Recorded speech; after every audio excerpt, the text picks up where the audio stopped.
Good morning, everybody. This is Reverend Carmen Emerson. Happy to be with you for the Sunday worship service. If you don't know me yet, I am Buckman Bridges affiliated community minister, which means my ministry is centered in the community. And for now, that means that I am the palliative care chaplain at Baptist Medical Center downtown.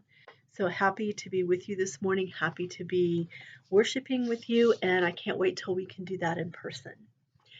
I want to talk with you this morning about the shared ministries of holding space and keeping faith. Holding space and keeping faith. Before we get there, I want to begin by sharing two quick stories with you. Both of them are true. Both of them relate to things that happened in World War II. So the first story is from a book called Sleeping with Bread.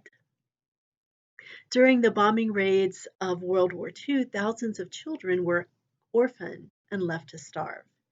The fortunate ones were rescued and placed in refugee camps where they received food and good care, but many of these children who had lost so much could not sleep at night. They feared waking up to find themselves once again homeless and hungry, homeless and without food. Nothing seemed to reassure them, until finally someone hit upon the idea of giving each child a piece of bread to hold at bedtime. Holding the bread, these children could finally sleep. All through the night, the bread reminded them, "Today I ate, and I will eat again tomorrow." The second story comes from Viktor Frankl's books, Man's Search for Meaning. As you may know, Viktor Frankl was in the communist concentration camps during World War II. He writes, "We who lived in concentration camps can remember the men who walked through the huts, comforting others, giving away their last piece of bread. They may have been few in number, but they offer sufficient proof that everything can be taken from a man but one thing, the last of the human freedoms, to choose one's attitude in any given set of circumstances, to choose one's own way. And there were always choices to make.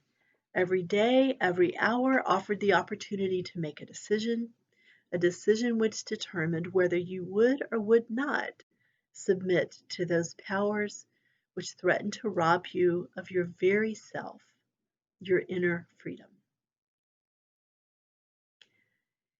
In this time of keeping one another safe from COVID-19, it is an interesting thing to be recording this sermon in time for all of the technical pieces to be put in place for this Sunday morning worship service, and yet to be recording this sermon before we know with electoral college certainty who will be the next president of the United States. Waiting for certainty can be hard, especially when we are already exhausted and grieving and just want some moment, some kind of relief. There is a graphic that I hope that you can see this morning. I'm going to give it to your technical person so that hopefully they can drop it in, but just in case, I'll hold it up just so you can get an idea of what I'm talking about. Here it is. So this is a depiction of the stages of grief. And you can see on this side shows this very clean continuum between loss and hurt, and then moving all the way to adapting to loss and hurt. This side, I think, is a much more accurate depiction of what happens with grief. We move back and forth. There is no smooth linear continuum. There's this movement back and forth, and especially between the points on this continuum between fear and hope. So that's my version, and maybe your technical person will be able to put that in here for you too. Personally, living with grief these days feels much more like that second picture, that chaotic picture at this time. Many of us are exhausted, we are grieving losses, and we are feeling fear because the values for which we hold reverence, the democracy we depend upon, the people whom we cherish, feel like all of that is in danger. There's a simple question that captures this threat that is at the heart of our exhaustion, our losses, our grief, and our fears. What if hate trumps love? What if hate trumps love? This should have been a landslide. How could people we love, people who love us, not understand what's at stake, the many direct harms that another 4 years would mean. If it could be true that hate trumps love, then what do I hold sacred? What will hold me steady, and can I even risk being hopeful? 2 social media posts have been especially meaningful and helpful to me at this time as I live with these questions. One post is an illustration by artist Angie King depicting a woman with her arms around a girl. And the girl begins their conversation with this question, but what if they lose? Then we keep on fighting for the rights of all people, the woman answers. And if they win, asks the girl. Oh, dear girl, says the woman, it's the same answer. We know that working for the rights of all people must continue because what we've learned this year, according to one harsh and honest commentary, is that this was not an election. It was just a survey on how much this country loves racism. And too many people checked the box for very satisfied. If that statement makes you uncomfortable, I encourage you to have a heart-to-heart conversation with the people of color in your life, with others who may live on the margins because of the isms that have become acceptable and pathologically fashionable to publicly disparage over the last 4 years. Ask those folks in your lives how they are threatened every day by institutionalized and systemic oppressions. Ask how they are threatened by policies intended to dehumanize people in order to erode their rights. Ask them, and then remember the wisdom of the artist Angie King. Win or lose, our work is the same. Keep fighting for the rights of all people. The second social media post that has been especially helpful to me was actually written by my ministerial colleague, Reverend Dr. Kendall Gibbons, 4 years ago after the 2016 presidential election. And I find it as relevant now as it was 4 years ago, if not more so. Kendall writes, frankly, it sucks when our values are repudiated by the larger culture, but they are our values even when they don't prevail. They are our values even when they don't prevail. That's why we go to the trouble of nurturing covenantal communities to be the vessel for them. Hold the space, dear ones. Hold the space. Holding the space, dear ones, is a critical shared ministry for us.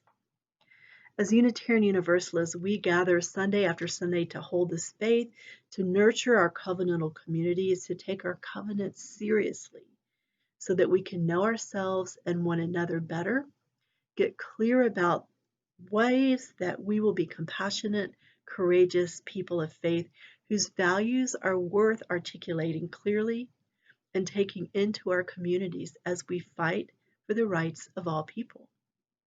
Our recent UU the Vote effort is an example of holding the space, and I want to personally thank everyone in the congregation who engaged in that effort so that we have a chance to defend and expand rights for all people.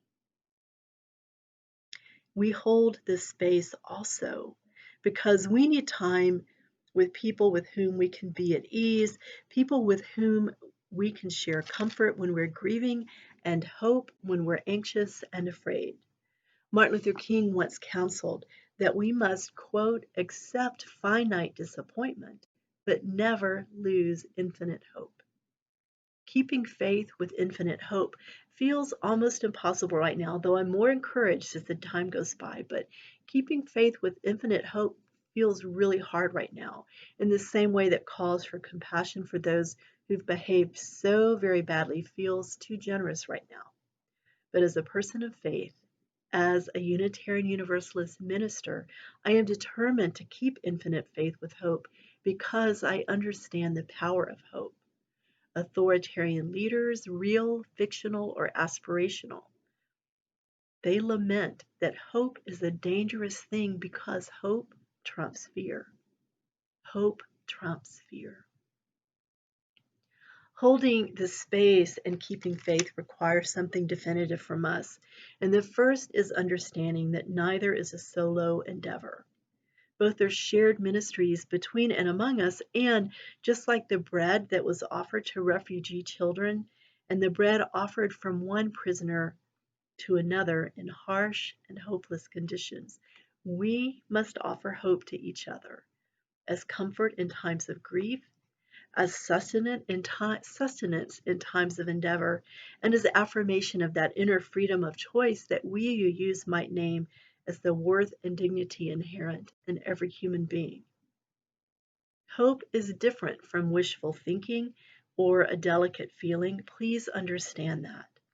As I use hope here in this sermon, and as I invite us into shared ministries of holding the space and keeping faith with infinite hope, please think of hope as a living thing requiring our time, our attention, and our fierce efforts to help it thrive and rout the fears used in attempts to control and manipulate.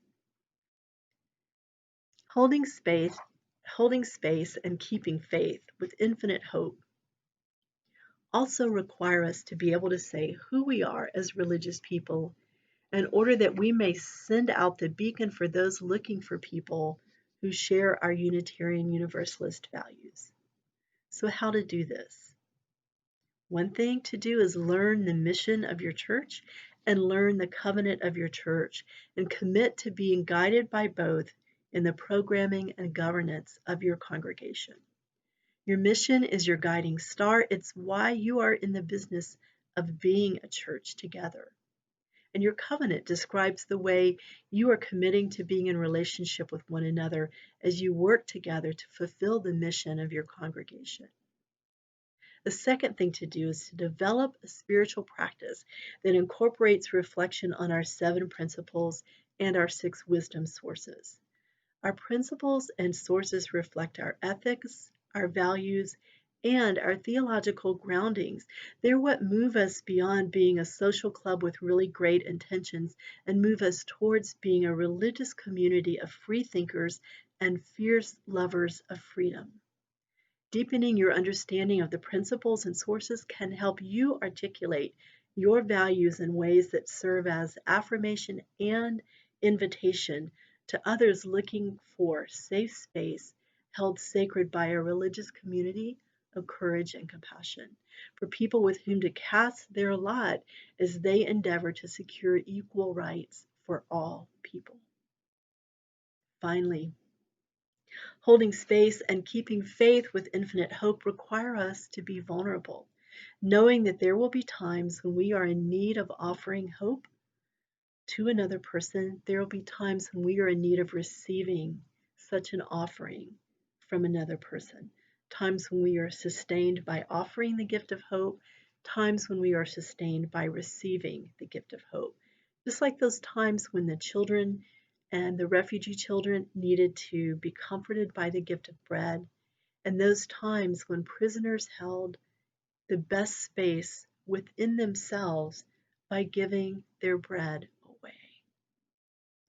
Whatever it is for you, and it will be something different for each one of us, find your piece of bread. Hold it close when you need to and give it away when you need to. Engaged in shared ministries that make a difference in a time when a difference really needs to be made. Help each other hold the space. Help each other keep faith with infinite hope, sustaining one another for the work to which your congregation is called. Share your bread, take your bread. May it be so, and may we be so together. Amen.